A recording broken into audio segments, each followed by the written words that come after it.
Hello, everyone. Thank you for tuning in to Coffee with Kelly. This is our 10th episode. And today I have with me David Ellis, who is with Ian Vincent and Associates. They are an environmental company. David has a Bachelor of Science in Wildlife Ecology. I thought that he would be really good to interview and talk to about some of the things that we have to be concerned on vacant lots and building in the state of Florida. So, David, my first question for you is, when should someone hire you? So a majority of the work we do is people hiring us before they purchase a lot. When they go to look at it, we conduct a due diligence service. Basically, we call it a development suitability analysis, where we go out to the lot and survey it. You know, mostly these quarter-acre lots that single-family homeowners are looking to buy. But we also do these for large-scale developments, hundreds of acres.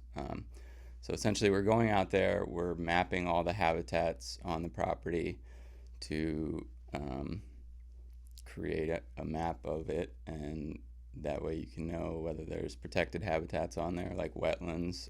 Certain municipalities protect upland habitats like scrub and mesic hammock in Sarasota County. And then we're also looking for any sign of listed species that could be an issue for development, most commonly gopher tortoises, scrub jays, if you're in Cape Coral, burrowing owls, eagle nests. And then we present a report about what we found. You're all clear, there's no protected habitats, there's no listed species, or yes, we found 4 gopher tortoise burrows, 3 of them look good. We think there's maybe 2 or 3 tortoises on here. This is what it would cost to permit and relocate those tortoises. And that way, a potential property buyer can make an informed decision about how much it's going to cost to develop it. Would it benefit the listing agent to get a hold of you first and have that already done? Certainly. I mean, with these reports, it's my understanding that, if we found tortoises on there and then the listing agent or the owner was now aware that there's tortoises, then you would be required to disclose that. So, maybe not. Maybe it's like, see no evil, hear no evil. Obviously, yes, it's always a good idea to have someone go out and look at your lot so that you know what you have.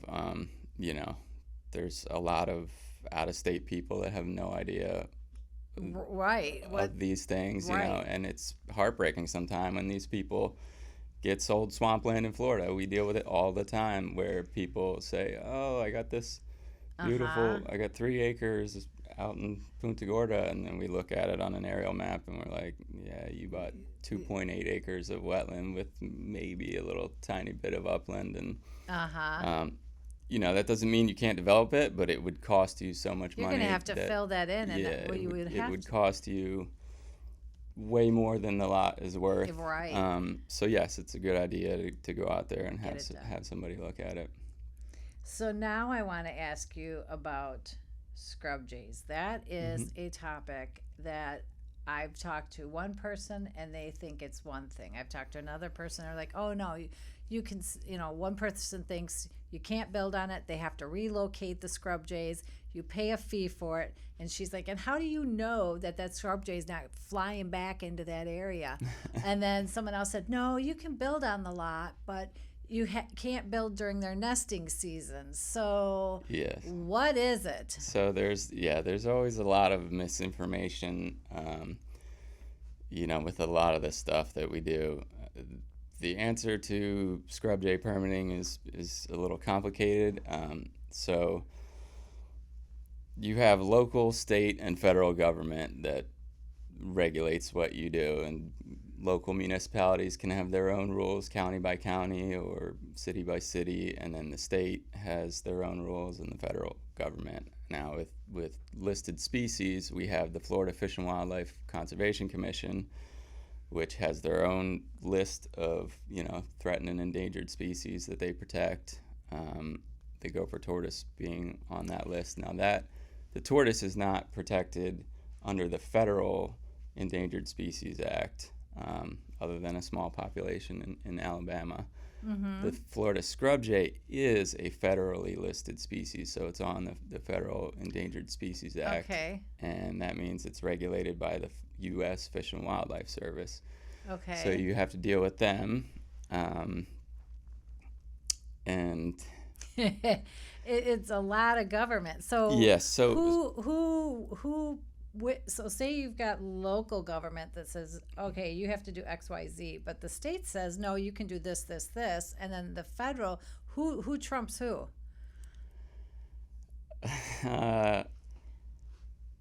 Good question. So, the way that it works, the lower you go down into the municipality, it cannot hold up a permit for the state. So hopefully that answers your question. But to get back to the scrub jay, to answer your scrub jay question, yes. So since it's a federally listed species, you need to get an incidental take permit in order to have a taking of the species, meaning you're destroying its habitat or its nest, or harassing it off of a property in order to develop a property.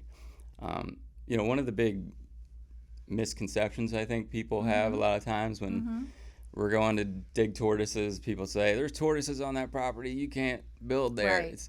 So the government can't take your property. Right. There are rules in place. Right. That you can't do certain things, but they can't say, no, you can't build there. It's just you have to go through proper permitting processes and pay mitigation to develop your property. I mean, there are certain scenarios where it would be, no, you can't, but that's very rare. So with listed species, they're not saying that. It just costs you money. So you have to get an incidental take permit to impact that lot that is in scrub jay habitat. Now, okay. So do they remove them or do they let them stay there? No, you let them breed, and then once breeding season is over, then you can build. Then you can build. So, but the problem is individual lots. Right. It takes like a year to get a response from the U.S. Fish and Wildlife Service, and is going to cost you between $30,000-$40,000 for a single lot. So what Charlotte County did and a few other counties in the state of Florida did was create a habitat conservation plan, or an HCP. Okay. About a decade ago. Actually more than that now. They started it. Which essentially created one ITP, one incidental take permit for the entire county. Okay. So instead of each individual homeowner having to get a consultant out and go to the property and survey it for jays and say, yes, there's jays here, or no, there aren't any jays, and request a release letter, they did it for the entire county. Now, what that meant was you did a survey countywide, located all the scrub jay families, and they created that map that all the realtors are familiar with that says you're a scrub jay lot and you're not. Now, there's a lot of pluses and minuses with this HCP. It certainly made things a lot easier from a permitting standpoint. But it's static. It was a snapshot in time of here are where the jays are right now, and that's the best that you can do, is here's where they were. So here's where the map is going to show that these are the jay lots.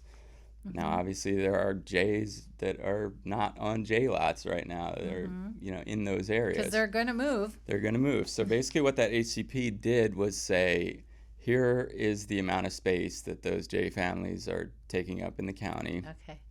Here's what we are comfortable with impacting that habitat and that species. Here's the areas of undeveloped Charlotte County that you are going to purchase and maintain for habitat for that species. And so then we came up with, the county and the Fish and Wildlife came up with, here's what it's going to cost. So now the homeowner pays a blanket fee to impact that jay habitat, and that goes to the conservation of habitat off-site in Charlotte County to preserve So that's the just species. filling up that coffer there for the environmental studies for Charlotte County. For habitat For habitats. conservation and preservation. Okay. To ensure that the jay remains in the county. Do they, now you said, about a decade ago they did this study. Yeah. Do they update it at all? So no, that's what I mean. It's a static thing. It had to be when you got the permit, here's where it was. Yeah. We're agreeing that Yeah. this is what it is. So they might not even be there anymore. No, and they're not on a lot of them. It's not, and so scrub jays are kind of an interesting bird. They're a social family bird. Like they, the young of the year stay in the next generation and help raise the next generation of babies. So they have these little groups, clusters, and they move around a little bit. So Right. just But not a because whole lot. it says it's a scrub jay lot doesn't mean that they're nesting on there, but their home range is within that. They're feeding and mating. So you can build on a scrub jay lot. You have to pay Yes. for this permit. Yes, and you cannot clear during nesting season. And you can't clear yes, during this. So right, so March to July, you can't be doing and your that's groundwork. their nesting season. Yes, Okay. to allow them to nest, and then you can clear. My next question has to do with turtles. That's kind of a hot ticket. Yeah. Now, I've heard that you can build on a lot if there is a turtle nest, but you have to be a certain distance from the nest. Is that true? Yes, and when you say nest, you're referring to the tortoise burrow. The burrow, yes. Which occasionally they use to dig a nest and lay their eggs in the apron of that burrow. But yes, it's the tortoise burrow, and it's the actual burrow that is protected. Not only the animal itself, but their burrows are protected because they're so important to the ecosystem. So to answer that question, yes, you can build on a lot with the tortoise burrow if you can avoid that burrow by 25 feet. 25 feet. You can build on it without it. You don't need a permit if you can avoid disturbing the habitat in the area around that by 25 feet. And how, and you may not know this, but I mean, I'm thinking, okay, I'm building a house, so it's 25 feet from where your foundation is. From any disturbance. Any So if you want disturbance. a lawn, you want to grade it, you want to use machinery, you want to do anything, then yeah. Oh, It okay. has to be 25 feet, nothing around it. Okay, so you kind So of if you have have to leave it. a tortoise burrow on a quarter acre, 120 by 80 typical lot, like you're probably not going to be able to avoid it by 25 feet. And you're going to with have your to site have them plan. removed. Yeah, you're going to have to get a permit and So- move the tortoise. Someone had said to me that there's only certain lots that you can relocate the turtles to, and they're limited to how many turtles can be on that lot. Is that true? So there's essentially two types of relocation for tortoises. Okay. And they are what they sound like. It's on-site and off-site. Mm-hmm. On-site relocation requires that you have 10 or fewer burrows on the property, typically. Okay. So, which most of these single-family lots are less than 10. Okay. Although we did have one in Cape Coral, which was our record, that had 61 or 62 burrows on it for a number of reasons. But if you have less than 10 tortoise burrows and you have enough space and proper habitat on the property, you can apply for an on-site relocation permit, and if it's approved, then you can keep them on the property. Now, what that means is you're saying, here's my property, I'm not doing anything in this back. It has to be a minimum of 700 square feet, but it really should be more than that, typically. And especially if you have 25 feet multiple. away from my building. Yeah, it's got to be an additional buffer off of that. But you have to maintain that habitat in the back, and then what you do is you fence off the entire rest of the property that you're going to be clearing, grading, building a house on. We dig the tortoises up out of the ground and then put them in that recipient area, and then you maintain that as habitat for the tortoises. Now, a lot of the times there's not adequate habitat in the back. There's not enough space with the site plan, and so then you have to take the tortoises off site to a recipient site, which is essentially these mitigation banks, mostly in the center of the state, very large ranch lands that people have put conservation easements on, and the tortoises go there for forever. So let's say you're able to build and keep the tortoise in its burrow. You've met the criteria. You've got the 700 feet for buffer and everything. What happens if that tortoise picks up and starts to burrow closer to the house once you've built? Does it matter? No, then that's your yard tortoise. That's your pet tortoise. Now, that's your new pet. If the tortoise, and I wish I had one in my yard. You know, I get people saying that all the time. I'm like, that's awesome. You have a tortoise in your yard. You should enjoy him. Now, if it burrows under your foundation or your pool screen or under your air conditioner, you can get a permit to move that, a burrow or structure relocation permit. You know, but again, I've seen them do that. I've never seen any foundation crack because of that, but some people are nervous of it or just don't like it next to their house. Or they're just uneducated. You can do that. They're just uneducated. Yeah. And that's what I want to do here is educate people on, you know, what are these species and what do we need to do. So what are some of the other species that are on the list for the state of Florida? Are the panthers? Panthers are federally and state listed. Yeah. You want me to go through all the listed species? So, you know, for your purposes, you know, the ones that we most often encounter obviously are gopher tortoises. Yes. Yes. Then the scrub jay. Yes. Eagle nests. Oh, yeah. They have buffer around them since they're no longer on the endangered species list, but they're still protected by the Bald and Golden Eagle Protection Act. So they have a 300 and 600 foot buffer around those nests. And if you go to Cape Coral, it's 1,100 feet. Well, and Cape Coral has the burrowing owls. And you have burrowing owls in Cape Coral are another species that we work with regularly. If you're doing marine work, docks and stuff, you can run into manatees or the small-toothed sawfish. Wow. Those are the main ones that we deal with, but there are quite a few other state-listed species. So if you have to relocate the turtles, what is the cost for this permit to do this? So it depends on your project. Obviously, most of the jobs that we're talking about here, single family homes, are going to end up being that 10 or fewer burrows permit, which is $235 or $240 now. Oh, that's not bad. That's the state fee to the state. And then our fees it's a flat fee whether you're going on site or off site. You know, we charge $1,200 to go out and do the survey, collect the habitat information, photos, create an account for you in the state database, and submit the permit on your behalf. And then when we go out to dig the tortoises, we have to use a backhoe. A lot of people don't realize this. They're like, oh, you just dig them up, right? No, they can dig. My record is 30 feet down and almost 50 feet long in the center of the state where the soil is much deeper and the sand goes very deep.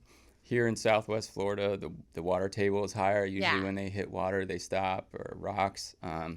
But even like some of these berms in Northport that are next to the canals, that are up high, you know, they'll go down 20 feet. Wow. So we need a machine to do that. We dig them with a backhoe and a skilled operator, very skilled. Yeah, because you don't want to hurt them. Yep, exactly. And so, you know, that costs $800 to rent that machine. So it's, you know, basically $2,000 is the flat fee, and then $240 to the state. Okay. Now, where the real cost comes in is when you take them off site, because the recipient sites charge anywhere from $5,250 to $6,000 per tortoise. Whoa. Yeah, which that's a whole Another nother podcast to conversation. talk about how those prices changed Yeah. drastically in the Yeah. last few years and why Yeah. they did. But really, we get a lot of people that when I get into this conversation and explaining to them, they're like, I got to get into turtle ranch and doing these mitigation banks. And it's like, well, it's not actually that lucrative because of how few you can actually put per acre, and you're locking up that acreage Yeah. with a conservation easement Yeah. either for decades or forever. Most of them Right. long-term Right. protected sites have an easement on them forever, so they're never going to be developed. So if you think about it, $6,000 a tortoise, if you can only, even if you could get 3 on that acre, you're talking Right. 18,000 an acre, Uh-huh. and you have to maintain that. You have to pay all the costs to get that permit, to do the habitat Yeah. management and reporting every year. And a developer is would be willing to pay you more than that. So it's really from a land investment standpoint, Not like, always the best. yeah, usage people of think, your oh, land. that's so I'm gonna crazy, make it but rich quick. yeah, Yeah. no. So No. it's mostly large landowners out there that